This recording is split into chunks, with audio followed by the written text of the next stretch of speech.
Bonjour à tous, j'espère que vous allez bien. Alors aujourd'hui on se retrouve pour une nouvelle vidéo. Donc je voulais vous parler d'un sujet vraiment qui me tient à cœur. Comme vous voyez dans au titre, vivre en harmonie avec les gens. On dit souvent que vivre avec les gens c'est pas facile, vivre avec les gens c'est pas facile. Certes. Mais laissez-moi vous dire un truc. Il y a des petites astuces, quand vous les utilisez, vous pouvez vivre avec n'importe qui. N'importe qui.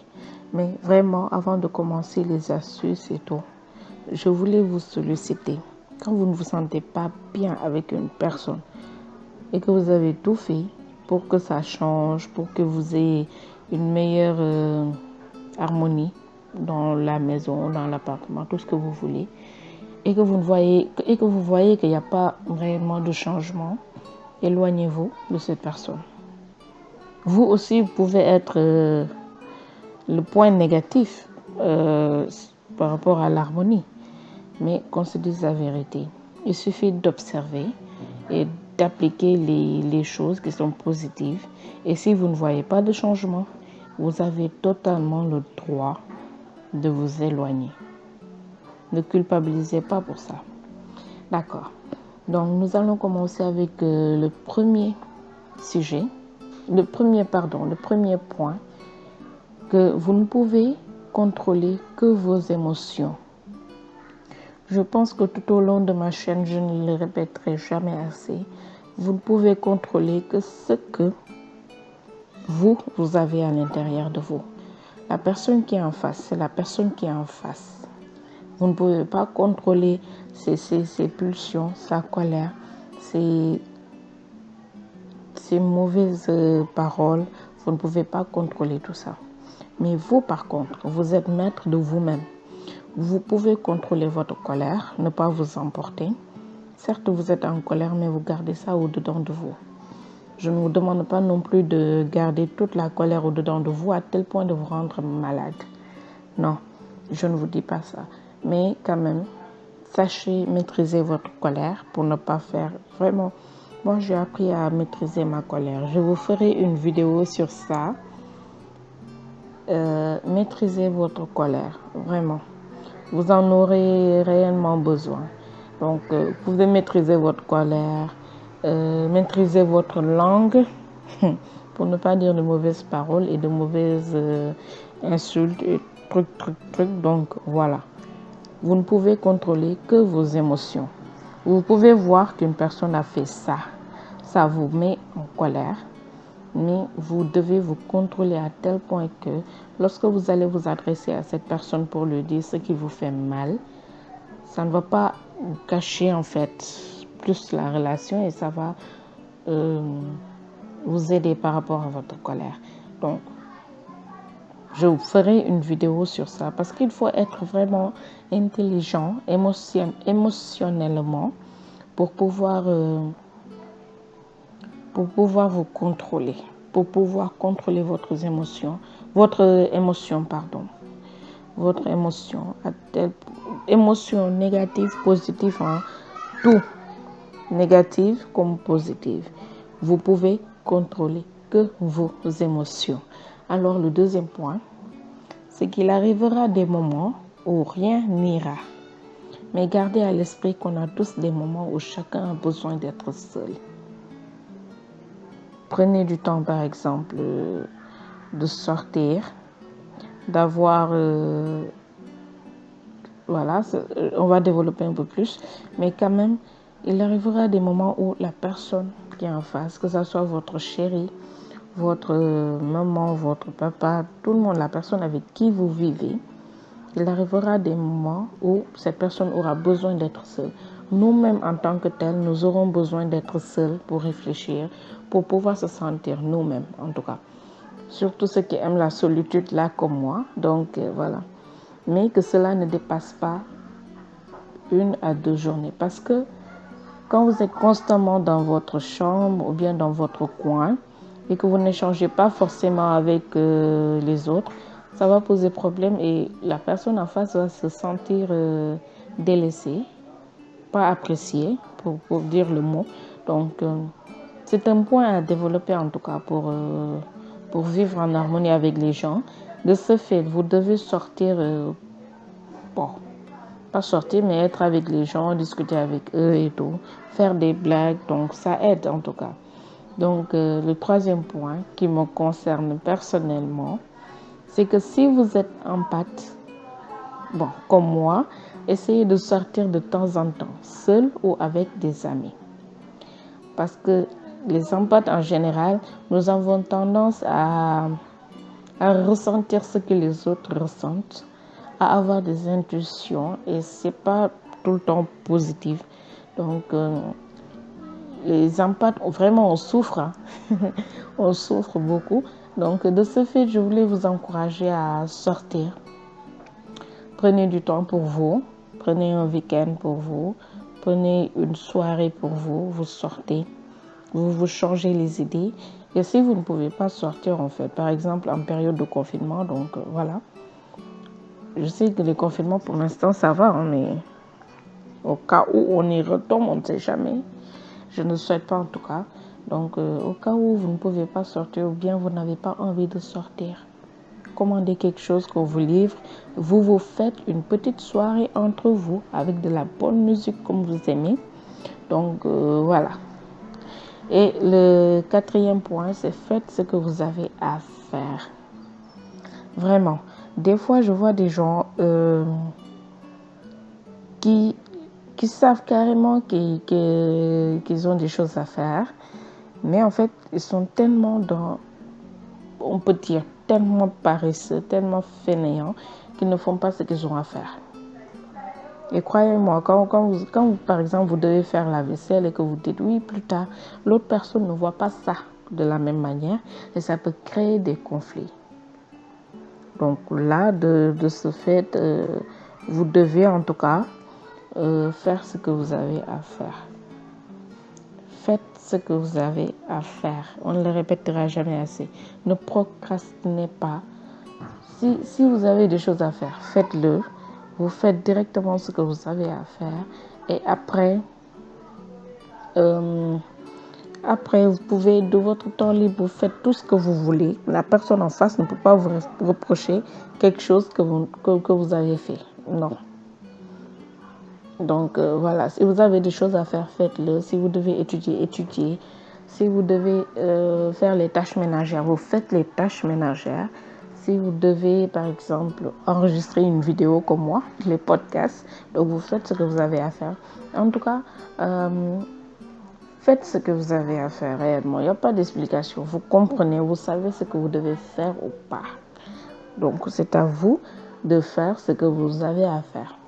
Donc, le cinquième point, c'est que trouvez-vous des activités. Ça évite les frustrations. Donc, on ne vous le dit pas assez, mais quand, par exemple, moi j'ai fait l'expérience avec le confinement.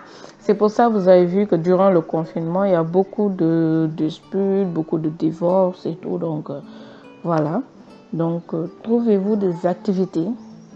Trouvez-vous des activités, ça évite les frustrations. Parce que quand moi, à un moment donné, on connaît tous le chômage. Même si ça dure un mois, on connaît tous le chômage.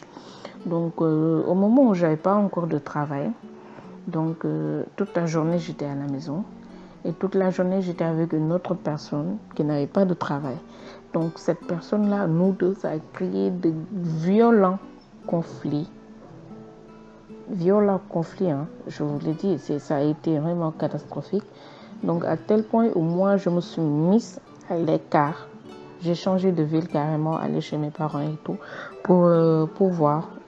Parce que j'avais rien à faire là-bas. Et chez mes parents, au moins, je peux faire le ménage, je peux sortir parce que mes amis sont dans la même ville que mes parents. Donc, je vous le dis, hein, sortez, trouvez-vous des activités. Soit, si vous êtes à l'aise avec les vidéos, avec YouTube et tout, vous vous lancez sur YouTube, sur TikTok, sur tout ce que vous voulez, mais sachez ce que vous faites là-bas. Hein. Je ne vous demande pas d'aller faire n'importe quoi là-bas. Donc, non, c'était juste une parenthèse et c'était pour rigoler aussi. Donc, de ce fait, trouvez-vous des activités. Moi, par exemple, je sais à un moment donné, ça a été tellement lourd pour mon mental que j'ai lancé mon business de chaussures. Donc, dans les difficultés, vous pouvez trouver des activités que vous n'imaginiez même pas. Donc, voilà, c'est un point vraiment à développer. Moi, par exemple, je sais que pour éviter les frustrations, j'ai dû me lancer sur YouTube. J'ai développé une chaîne YouTube. Bon, une autre chaîne qui ne fait pas la même chose qu'ici. Donc, j'ai développé ma première chaîne YouTube et voici la deuxième. Donc, j'ai créé un business de chaussures. Je me suis concentrée plus sur mes études et je prie beaucoup plus parce que je suis concentrée sur moi. Ça évite les frustrations. On lit aussi la parole de Dieu. Donc, voilà. Vous faites ce que vous voulez. Tant que ça ne nuit pas à votre vie, à votre carrière ou quoi que ce soit, trouvez-vous des activités que vous pouvez faire en parallèle. Que ce soit le sport, lancez-vous dans le basketball, dans le football, tout ce que vous voulez. Ce que vous pouvez faire en tout cas. Moi, je ne vous connais pas réellement. Donc, vous-même, vous connaissez, vous savez ce que vous voulez, ce que vous ne voulez pas. Donc, voilà. C'est un point que je tenais vraiment à développer. Donc, au 6e point, ça rejoint ce que je viens de dire. Priez le plus souvent, mais ensemble, mais d'un cœur honnête aussi. Donc, ce que je veux dire par là, c'est que vous vivez avec une personne, bon, que ce soit un chrétien, un musulman, un juif, tout ça. Donc, vous avez des moments de prière.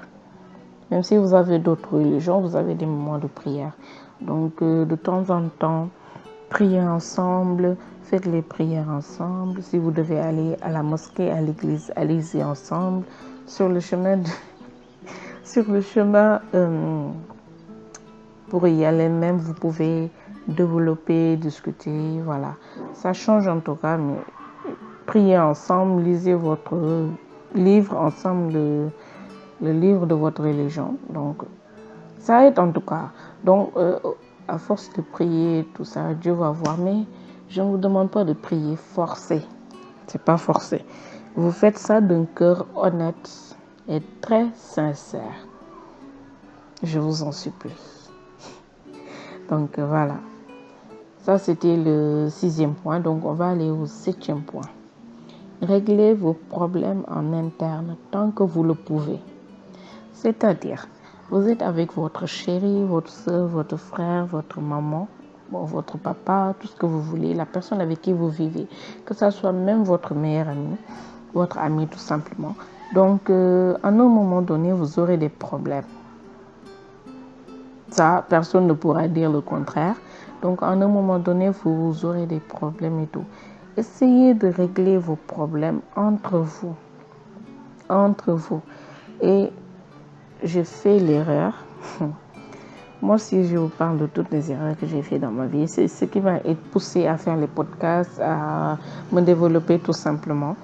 Donc, quand j'avais des problèmes, je ne disais à personne, je gardais sur moi. Donc, je ne disais même pas à la personne avec qui j'avais des problèmes. Donc, moi, je vais parler pour moi, je ne sais pas pour ces personnes-là. Donc, moi, j'ai tellement gardé sur moi que je me suis confiée à la personne avec qui je traînais à l'école. Et à un moment donné, je me sentais toute gênée et tellement que j'avais accumulé en moi, j'en ai parlé à ma meilleure amie. Bon, on peut dire ma meilleure amie. Bon, vous connaissez les amitiés là, c'est pas tout le temps évident. Donc, j'en ai parlé à ma meilleure amie et elle s'est retournée pour aller un peu devenir pote avec cette personne. Je ne sais pas pourquoi. Donc, je ne sais pas. Et à un moment donné, tellement que je lui avais laissé mon problème entre les mains, je lui avais dit pour avoir des conseils. Cette personne m'a conseillé, ma meilleure amie m'a conseillé et tout. Donc, rien à dire. Mais c'est le fait que cette personne soit retournée avec, devenir un peu amie avec la personne avec qui j'avais les problèmes. Et pourtant, je vivais avec cette personne dans la même maison. Je n'osais pas aller lui dire. Et c'était une erreur que j'ai faite et je regrette. Mais ça m'a fortifié et ça m'a ouvert les yeux sur beaucoup de choses, énormément de choses. Donc, voilà. Réglez vos problèmes en interne. Tu m'as fait du mal, oui. Tu m'as fait du mal. Voilà. Donc, j'aime pas ça, j'aime pas ceci, j'aime pas cela. On ne peut pas être comme ci, comme ça. On vit dans la même maison. Vous connaissez à un moment donné quand les cœurs se chauffent. Quand les cœurs se chauffent, surtout les femmes, hein, quand les cœurs se chauffent, on est prête à tout parce que nous avons un peu de fierté, nous les femmes. Donc, moi, j'ai eu des problèmes en un moment parce que, voilà. Donc, on va terminer sur un beau point que je tenais à vous partager. Offrez-vous des cadeaux de temps en temps. Je m'explique. Lorsque vous avez régulièrement des problèmes et tout, bon, voilà. Pour éviter les problèmes aussi, vous devez vous offrir les cadeaux parce que ça réjouit le cœur. La personne va se dire oui, je suis avec cette personne. Certes, nous avons des erreurs, mais elle me considère. Donc, voilà, offrez-vous des cadeaux. De temps en temps, ça aide à ramener l'harmonie avec les gens avec qui vous vivez ou pas. C'est vrai que durant toute la vidéo, j'ai parlé des gens. Durant toute la vidéo, j'ai parlé des gens avec qui vous vivez. Mais bon, excusez-moi pour le bruit. Donc, j'ai parlé avec les gens avec qui vous vivez. Bon, vous pouvez être voisins, avoir le même quartier, la même zone d'habitation, on peut dire ça comme ça. Donc, c'est comme ça que vous pouvez vivre en harmonie avec les gens. Moi, ce que j'ai trouvé. Donc, n'hésitez pas si vous avez d'autres points, d'autres astuces à partager avec nous. Ça nous ferait plaisir dans les commentaires. Donc, merci beaucoup et je vous dis à la prochaine pour une nouvelle vidéo. Allez, prenez bien soin de vous. Bisous.